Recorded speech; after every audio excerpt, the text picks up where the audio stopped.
શ્યામ કુમારના નમસ્કાર। આજના વિડીયોમાં આપનું સ્વાગત છે। તો ચાલો દરરોજની જેમ આજે પણ મેળવીએ ઉપયોગી જાણકારી, પણ ચેનલને સબસ્ક્રાઇબ કરવાનું ભૂલતા નહીં।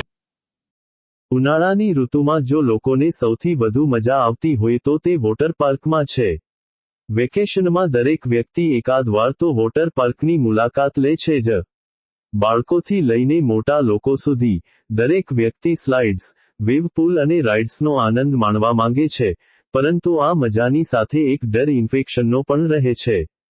વોટર પાર્કના પાણીમાં રહેલા બેક્ટેરિયા, વાયરસ અથવા ફૂગના સંપર્કમાં આવવાથી ત્વચા, આંખ, કાન અથવા પેટની સમસ્યાઓ થઈ શકે છે।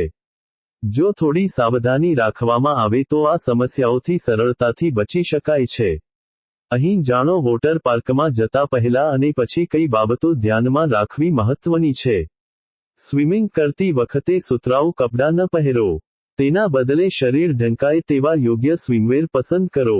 ઉપરાંત તમારી આંખોને ક્લોરીનથી બચાવવા માટે વોટરપ્રૂફ સ્વિમિંગ ગોગલ્સનો ઉપયોગ કરો। હંમેશા એવા વોટર પાર્કમાં જાઓ જે સ્વચ્છતાનું ધ્યાન રાખે છે અને જ્યાં પાણી નિયમિતપણે ફિલ્ટર અથવા ક્લોરિનેટેડ હોય। જો તમારી ત્વચા પર કોઈ કટ, ઘા કે એલર્જી હોય તો વોટર રાઇડ્સથી બચો। તેનાથી ઇન્ફેક્શનનું જોખમ વધી શકે છે।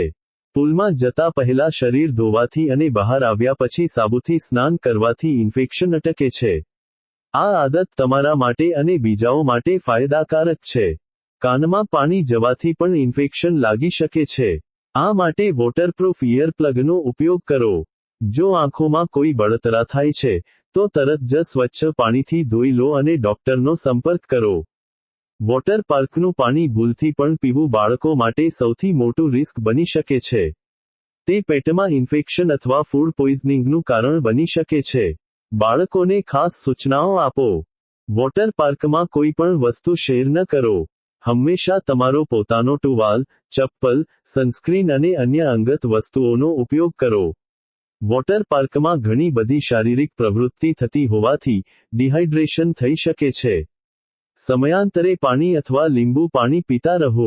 બાળકો ઘણીવાર પાણીમાં ખૂબ લાંબા સમય સુધી રહેવા માંગે છે, જેના કારણે તેમને ઠંડી અથવા થાક લાગી શકે છે।